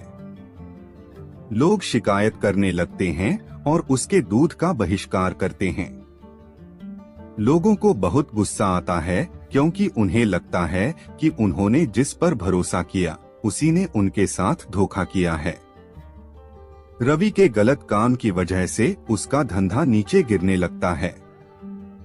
उसे अपनी गलती का एहसास होता है, लेकिन अब बहुत देर हो चुकी थी। उसकी गांव वालों की नजर में जो इज्जत थी वह खत्म हो चुकी थी। गांव वाले अब उस पर भरोसा नहीं कर सकते थे और उसका दूध लेने से मना करने लगे। अपने किए पर शर्मिंदा होकर रवि ने फैसला किया कि वह अपने काम करने का तरीका बदलेगा। उसने कसम खा ली कि वह एक ईमानदार व्यापारी बनेगा और गांव वालों का भरोसा वापस जीतेगा। रवि ने फिर से गांव वालों को शुद्ध और बिना मिलावट का दूध देना शुरू कर दिया। धीरे धीरे गांव वालों को रवि के काम करने के तरीके में बदलाव नजर आया और उसकी तारीफ करने लगे। उन्होंने उसे माफ कर दिया और फिर से उससे दूध लेना शुरू कर दिया। रवि ने ईमानदारी के महत्व और लालच के परिणामों के बारे में एक जरूरी सबक सीखा। उस दिन के बाद से रवि एक ईमानदार दूधवाले के नाम से जाना जाने लगा। उसे उसकी खोई हुई इज्जत और गांव वालों का भरोसा वापस मिल गया। उसका धंधा फिर से चलने लगा। उसे समझ आ गया कि असली सफलता ईमानदार होने और ईमानदारी से दूसरों की सेवा करने से आती है। लालच से अस्थायी लाभ हो सकता है, लेकिन यह अंतः भरोसे को खत्म कर देता है। हालांकि ईमानदारी और निष्ठा लंबे समय तक चलने वाली सफलता और सम्मान की कुंजी है। एक बार एक बहुत बड़ा बिजनेसमैन एक छोटे से गांव में जाना चाहता था। उसका मकसद होता है उस गांव में एक बड़ी सी फैक्ट्री लगाना। वह एक ऐसी जगह पर पहुंच जाता है जहां पर उसके सामने एक नदी होती है और उस नदी के सामने वह गांव होता है। अब उसके सामने दो रास्ते थे। पहला यह कि वह सड़क के रास्ते घूमकर उस गांव तक पहुंचे, जिसमें लगभग 10 घंटे लगेंगे, क्योंकि वहां तक पहुंचने का कोई सीधा रास्ता नहीं था। दूसरा रास्ता यह था कि वह एक नाव में बैठकर नदी के रास्ते उस गांव तक पहुंच जाए जिसमें केवल 20 मिनट ही लगते। तो अपना टाइम बचाने के लिए उसने उस नाव के जरिए गांव तक पहुंचने का फैसला किया। वह नाव बहुत छोटी सी थी, जिसमें एक तरफ वह आदमी बैठा था जो नाव चला रहा था और दूसरी तरफ वह बिजनेसमैन बैठा था। नाव में बैठने के थोड़ी देर बाद उस बिजनेसमैन ने नाव वाले से पूछा, तुझे पता है तेरी नाव में कौन बैठा है? नाव वाले ने बड़े भोलेपन से कहा, नहीं साहब, मैं नहीं जानता। तब बिजनेसमैन ने कहा, अरे तू अखबार नहीं पढ़ता है क्या? मेरी फोटो हर दूसरे तीसरे दिन अखबार में छपती है। नाव वाले ने कहा, अरे साहब, मुझे पढ़ना लिखना नहीं आता है। मैं बहुत छोटा सा था जब मेरे पिताजी गुजर गए थे और अपने परिवार का ध्यान रखने के लिए मैं बचपन से ही काम में लग गया, इसलिए मेरा स्कूल बचपन में ही छूट गया था। यह सुनकर उस बिजनेसमैन ने नाव वाले का मजाक उड़ाते हुए कहा, तुझे पढ़ना लिखना भी नहीं आता है, ऐसी जिंदगी का क्या फायदा? यह सुनकर उस नाव वाले को बुरा तो लगा, लेकिन उसने कुछ नहीं कहा। थोड़ी देर बाद वह बिजनेसमैन उस नाव वाले से बोला, अभी कुछ दिन बाद यह जो तू सामने जमीन देख रहा है ना, वहाँ मेरी एक बड़ी सी फैक्ट्री लगेगी जहाँ पर हम मिनरल वाटर की बॉटल्स बनाएंगे। उस नाव वाले को बात समझ नहीं आई। उसने कहा, किस चीज की फैक्ट्री? तो बिजनेसमैन ने बड़े रवैया से उससे कहा, वहाँ पानी की बोतलें बनेंगी जो तेरे गांव में नहीं बिकती लेकिन शहरों में बहुत बिकती है। तब नाव वाले ने कहा, अरे साहब, मुझे कहाँ पता होगा, मैं तो कभी इस गांव से बाहर निकला ही नहीं। फिर बिजनेसमैन ने उसके ऊपर हंसते हुए बोला, तू कभी इस गांव से बाहर तक नहीं गया, तुझे पता ही नहीं कि शहर क्या होता है, ऐसी जिंदगी का क्या फायदा? उसकी बात सुनकर नाव वाले को सच में यह लगने लगा कि उसकी जिंदगी किसी काम की नहीं है। यह सोचते हुए उसका नाव परसे से ध्यान हटा और नाव की एक बड़े से पत्थर से टक्कर हो गई, जिसकी वजह से नाव में पानी भरने लगा और नाव डूबने लगी। उस जगह पर पानी बहुत ही गहरा था और किनारा बहुत दूर था। नाव वाले को समझ आ गया कि अब इस नाव को बचाने का कोई तरीका नहीं है। फिर वह अपनी जान बचाने के लिए नदी में छलांग लगाने ही वाला था, तभी उसने बिजनेसमैन से पूछा, आपको तैरना तो आता है ना? बिजनेसमैन ने घबराकर पूछा, ऐसा क्यों पूछ रहे हो? मुझे तैरना नहीं आता है। उसकी यह बात सुनकर नाव वाले को हंसी आ गई और बोला, साहब, आपको तैरना तक नहीं आता, ऐसी जिंदगी का क्या फायदा? यह सुनकर उस बिजनेसमैन को अपनी गलती का एहसास हुआ और हाथ जोड़कर उसने नाव वाले से कहा, तुम जो मांगोगे मैं तुम्हें वह दूंगा, बस मेरी जान बचा लो। उस नाव वाले ने कहा, अरे साहब, घबराओ नहीं, मुझे सिर्फ तैरना ही नहीं आता है बल्कि डूबते हुए लोगों को बचाना भी आता है। आप मुझे कसकर पकड़ लो, मैं आपको कुछ नहीं होने दूंगा। और फिर उस नाव वाले ने न सिर्फ अपनी बल्कि उस बिजनेसमैन की भी जान बचाई। तो हमें इस कहानी से एक बहुत बड़ी सीख मिलती है कि जिंदगी में कभी किसी का मजाक नहीं उड़ानी चाहिए या अपने से कम नहीं समझना चाहिए, क्योंकि हमें नहीं पता कि कब, कहां और कैसे किसकी जरूरत पड़ जाए। एक बार एक छोटी सी बच्ची हाथ में मिट्टी की गुल्लक लिए भागती हुई एक दवाई की दुकान पर गई। वह काफी देर तक वहां पर खड़ी रही, लेकिन दुकानदार का ध्यान उस पर नहीं गया क्योंकि वहां पर काफी भीड़ थी। उसने दुकानदार को कई बार बुलाया, लेकिन दुकानदार का ध्यान उस पर नहीं गया क्योंकि वहां पर भीड़ बहुत थी। फिर उस बच्ची को गुस्सा आया और अपने मिट्टी की गुल्लक को वहीं काउंटर पर जोर से रख दिया। इसके बाद दुकानदार और वहां पर खड़े सभी लोग उस बच्ची की तरफ देखने लगे। दुकानदार ने उस बच्ची से पूछा, बेटे, आपको क्या चाहिए? तो वह बड़े ही भोलेपन से बोली, मुझे एक चमत्कार चाहिए। यह सुनकर दुकानदार को कुछ समझ में नहीं आया और ना ही वहां पर खड़े लोगों को कुछ समझ में आया। सभी उसकी तरफ देखने लगे। फिर दुकानदार ने उससे कहा कि बेटे, चमत्कार तो यहाँ पर नहीं मिलता है। तो बच्ची को लगा कि वह उसे झूठ बोल रहा है। उसने कहा कि मेरे गुल्लक में बहुत पैसे हैं, बताओ आपको कितने पैसे चाहिए, मैं आज यहाँ से चमत्कार लेकर ही जाऊंगी। तभी काउंटर पर खड़े एक आदमी ने उससे पूछा कि बेटी, क्यों चाहिए तुमको चमत्कार? तब उस बच्ची ने अपनी कहानी बताई। अभी कुछ दिन पहले मेरे भाई के सर में बहुत तेज दर्द हुआ। मेरे पापा मम्मी उसको हॉस्पिटल ले गए। उसके बाद कई दिन तक मेरा भाई घर नहीं आया। मैंने बहुत बार अपने पापा से पूछा, लेकिन उन्होंने मुझे कुछ नहीं बताया। वो बार बार यही बोलते रहे कि वह कल आ जाएगा, लेकिन वह अभी तक घर नहीं आया है। तभी मैंने देखा कि मम्मी रो रही थी और पापा उनसे कह रहे थे कि हमारे बेटे के इलाज और दवाइयों के लिए जितने पैसे चाहिए उतने पैसे मेरे पास नहीं हैं। अब उसको कोई चमत्कार ही बचा सकता है। तब मुझे लगा कि मेरे पापा के पास अगर पैसे नहीं भी हैं तो क्या हुआ, मेरे पास तो है। इसलिए मैंने जितने भी पैसे जोड़ रखे थे वह सारे पैसे लेकर मैं इस दवाई की दुकान पर आई हूँ ताकि चमत्कार खरीद सकूं। फिर उस आदमी ने बच्ची से पूछा कि कितने पैसे हैं तुम्हारे पास? यह सुनते ही बच्ची ने गुल्लक उठाई और जमीन पर पटककर उसे फोड़ दिया और पैसे गिनने लग गई। वहां पर खड़े सभी लोग उसे देख रहे थे। थोड़ी देर बाद उसने सारे पैसे इकट्ठे किए और बोली, मेरे पास पूरे 19 रुपए हैं। वो जो आदमी वहां पर खड़ा था वह थोड़ा सा मुस्कुराया और बोला, अरे तुम्हारे पास तो पूरे पैसे हैं, इतने का ही तो आता है चमत्कार। यह सुनकर वह बच्ची बहुत खुश हो गई और बोली, चलो मैं आपको अपने पापा से मिलवाती हूँ।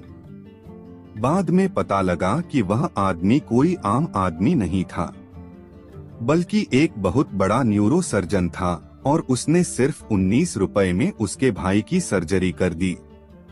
उसका भाई कुछ दिन बाद ठीक हो करके घर वापस आ गया। फिर कुछ दिन बाद वह बच्ची, उसका भाई, उसके पापा और मम्मी चारों एक साथ बैठे हुए थे और बात कर रहे थे। तभी उसकी मम्मी ने उसके पापा से पूछा कि अब तो बता दो, यह चमत्कार आपने किया कैसे? तब उन्होंने अपनी बेटी की तरफ देखकर कहा, चमत्कार मैंने नहीं, इसने किया है। तो यहाँ पर एक बहुत बड़ा सबक है जो हम उस छोटी सी बच्ची से सीख सकते हैं। जिंदगी में कभी कभी ऐसा होता है कि हमको कोई रास्ता नजर नहीं आ रहा होता है और हम लोग हिम्मत हार जाते हैं। तब हमारे अंदर एक बच्चा होता है जो कोशिश करने से कभी पीछे नहीं हटता है। वह हार मानने को तैयार ही नहीं होता है क्योंकि उसको ना शब्द समझ नहीं आता है। वह बच्चा जिसके लिए कुछ भी नामुमकिन नहीं है, क्योंकि वह हर हाल में कोशिश करता ही रहता है। एक समय की बात है, एक गांव में एक मूर्तिकार रहता था। मूर्तिकला के प्रति अत्यधिक प्रेम के कारण उसने अपना संपूर्ण जीवन मूर्तिकला को समर्पित कर दिया। परिणामतः वह इतना पारंगत हो गया कि उसकी बनाई हर मूर्ति जीवंत प्रतीत होती थी। उसकी बनाई मूर्तियों को देखने वाला उसकी कला की भूरी भूरी प्रशंसा करता था। उसके गांव में ही नहीं बल्कि उसकी कला के चर्चे दूर दूर के नगर और गांव में होने लगे थे। ऐसी स्थिति में जैसा सामान्यतः होता है वैसे ही मूर्तिकार के साथ भी हुआ। उसके भीतर अहंकार की भावना जागृत हो गई। वह स्वयं को सर्वश्रेष्ठ मूर्तिकार मानने लगा। उम्र बढ़ने के साथ जब उसका अंत समय निकट आने लगा तो वह मृत्यु से बचने की युक्ति सोचने लगा। वह किसी भी तरह स्वयं को यमदूत की दृष्टि से बचाना चाहता था ताकि वह उसके प्राण न हर सके। अंततः उसे एक युक्ति सूझ ही गई। उसने अपनी बेमिसाल मूर्तिकला का प्रदर्शन करते हुए 10 मूर्तियों का निर्माण किया। वे सभी मूर्तियां दिखने में हूबहू उसके समान थीं। निर्मित होने के पश्चात सभी मूर्तियां इतनी जीवंत प्रतीत होने लगी कि मूर्तियों और मूर्तिकार में कोई अंतर ही न रहा। मूर्तिकार उन मूर्तियों के मध्य जाकर खड़ा हो गया। युक्तिनुसार यमदूत का उसे इन मूर्तियों के मध्य पहचान पाना असंभव था। उसकी युक्ति कारगर भी सिद्ध हुई। जब यमदूत उसके प्राण हरने आया तो 11 एक सरीकी मूर्तियों को देख चकित रह गया। वह उन मूर्तियों में अंतर कर पाने में असमर्थ था, किंतु उसे ज्ञात था कि इन्हीं मूर्तियों के मध्य मूर्तिकार छुपा बैठा है। मूर्तिकार के प्राण हरने के लिए उसकी पहचान आवश्यक थी। उसके प्राण न हर पाने का अर्थ था प्रकृति के नियम के विरुद्ध जाना। प्रकृति के नियम के अनुसार मूर्तिकार का अंत समय आ चुका था। मूर्तिकार की पहचान करने के लिए यमदूत हर मूर्ति को तोड़कर देख सकता था, किंतु वह कला का अपमान नहीं करना चाहता था। इसलिए इस समस्या का उसने एक अलग ही तोड़ निकाला। उसे मूर्तिकार के अहंकार का बोध था। अतः उसके अहंकार पर चोट करते हुए वह बोला, वास्तव में सब मूर्तियां कलात्मकता और सौंदर्य का अद्भुत संगम है। किंतु मूर्तिकार एक त्रुटि कर बैठा। यदि वो मेरे सम्मुख होता तो मैं उसे उस त्रुटि से अवगत करा पाता। अपनी मूर्ति में त्रुटि की बात सुन अहंकारी मूर्तिकार का अहंकार जाग गया। उससे रहा नहीं गया और झट से अपने स्थान से हट गया और यमदूत से बोला, त्रुटि? असंभव। मेरी बनाई मूर्तियां सर्वदा त्रुटिहीन होती हैं। यमदूत की युक्ति काम कर चुकी थी। उसने मूर्तिकार को पकड़ लिया और बोला, बेजान मूर्तियां बोला नहीं करती और तुम बोल पड़े। यही तुम्हारी त्रुटि है कि अपने अहंकार पर तुम्हारा कोई बस नहीं। यमदूत मूर्तिकार के प्राण हरकर यमलोक वापस चला गया। अहंकार विनाश का कारण है, इसलिए अहंकार को कभी भी खुद पर हावी नहीं होने देना चाहिए। पहाड़ी क्षेत्र में नदी किनारे एक छोटा सा गांव बसा हुआ था। उस गांव के लोग बहुत धार्मिक प्रवृत्ति के थे। गांव के मध्य स्थित मंदिर में सभी गांव वाले दैनिक पूजा अर्चना करते थे। उस मंदिर की देखभाल की जिम्मेदारी वहां के पुजारी पर थी, जो मंदिर परिसर में ही निवास करता था। वह सुबह से लेकर रात तक ईश्वर की अर्चना में लीन रहता था। एक दिन गांव पर प्रकृति का कहर मूसलाधार बारिश के रूप में टूटा, जिससे गांव की नदी में बाढ़ आ गई। बाढ़ का पानी जब गांव में प्रवेश कर गया तो गांव के लोग घर छोड़कर सुरक्षित स्थान पर जाने की तैयारी करने लगे। एक व्यक्ति को गांव छोड़कर जाने के पहले मंदिर के पुजारी का ध्यान आया और वह भागता हुआ मंदिर पहुंचा। वहां पहुंचकर वह पुजारी से बोला, पंडित जी, बाढ़ का पानी हमारे घरों में घुसने लगा है। धीरे धीरे बढ़ते हुए वो मंदिर तक भी पहुंच जाएगा। यदि हमने गांव नहीं छोड़ा तो बाढ़ में बह जाएंगे। हम सभी सुरक्षित स्थान पर जा रहे हैं, आप भी हमारे साथ चलिए। लेकिन पंडित उस व्यक्ति के साथ जाने को राजी नहीं हुआ। वह बोला, मैं तुम लोगों जैसा नास्तिक नहीं हूँ। मुझे भगवान पर पूरा भरोसा है। पूरे जीवन मैंने उसकी आराधना की है। वह मुझे कुछ नहीं होने देगा। तुम लोगों को जाना है तो जाओ, मैं यहीं रहूंगा। पंडित की बात सुनकर वह व्यक्ति वापस चला गया। पंडित भगवान की प्रार्थना में लीन हो गया। कुछ ही देर में बाढ़ का पानी मंदिर तक पहुंच गया। बढ़ते बढ़ते वह पंडित के कमर तक पहुंच गया।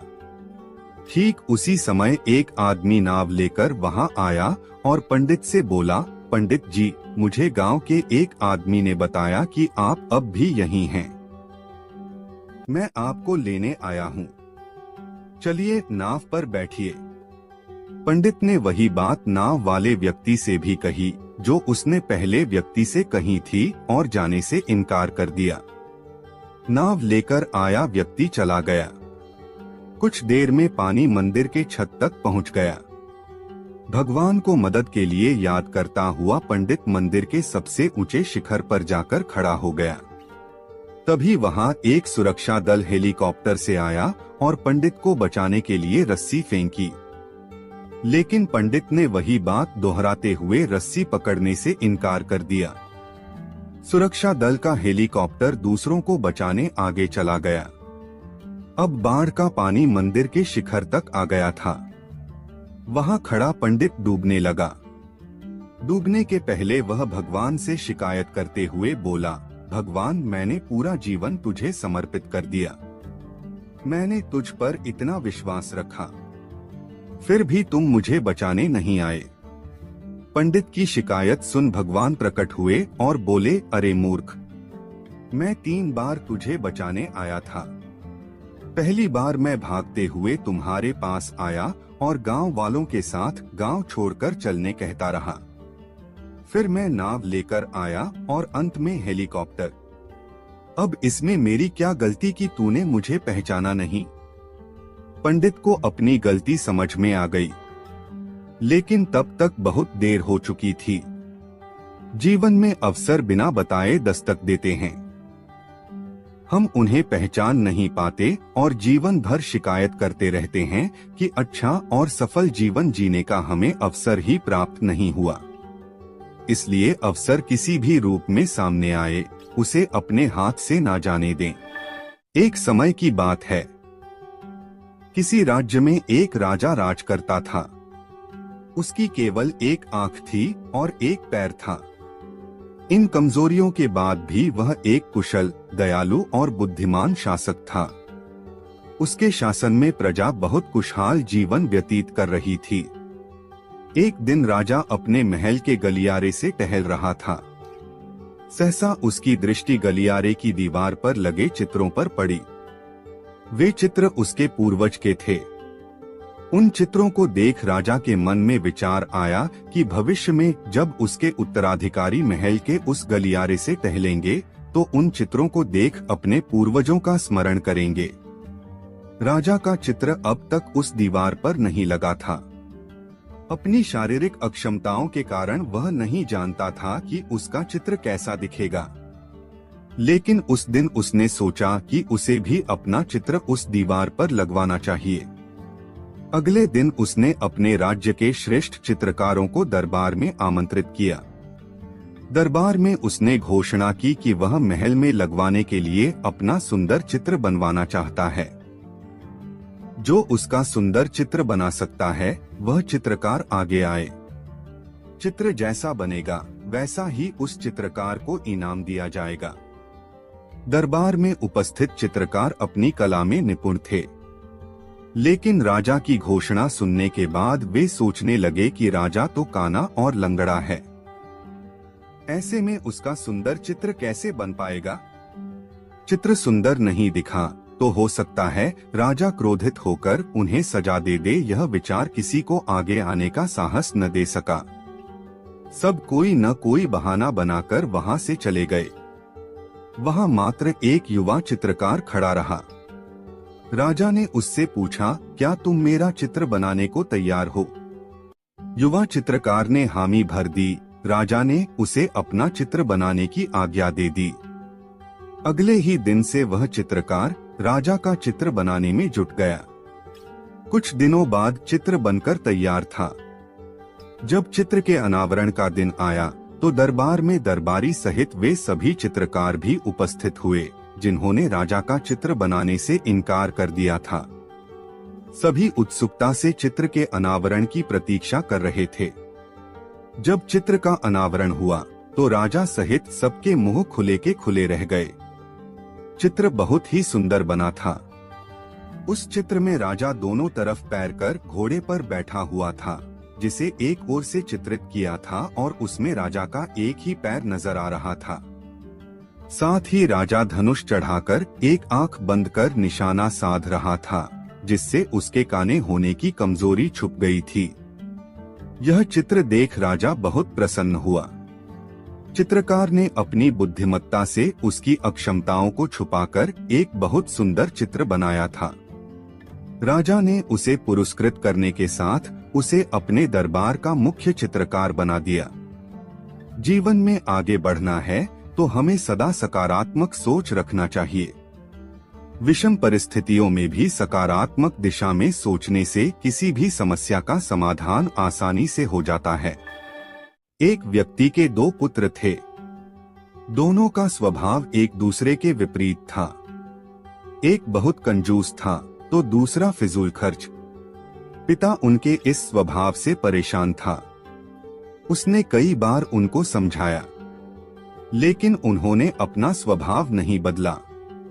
एक दिन पिता को पता चला कि उनके गांव में एक सिद्ध महात्मा पधारे हैं। वह उनके पास इस आस में पहुंच गया कि शायद वो उसके पुत्रों को समझा सके। महात्मा को उसने पूरी बात बताई, जिसे सुनकर महात्मा ने कहा, अपने पुत्रों को कल मेरे पास लेकर आना, मैं उनसे बात करूंगा। अगले दिन वह अपने पुत्रों को लेकर महात्मा के पास पहुंचा।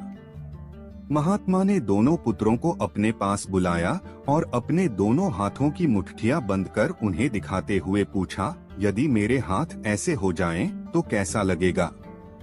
लगेगा मानो आपको कोढ़ है, दोनों पुत्रों ने एक साथ उत्तर दिया। उसके बाद महात्मा ने अपनी मुट्ठी खोल ली, फिर अपनी दोनों हथेली फैलाकर उन्हें दिखाते हुए प्रश्न किया, यदि मेरे हाथ ऐसे हो जाएं, तो बताओ कैसा लगेगा? अब भी लगेगा कि आपको कोढ़ है, दोनों पुत्रों ने उत्तर दिया।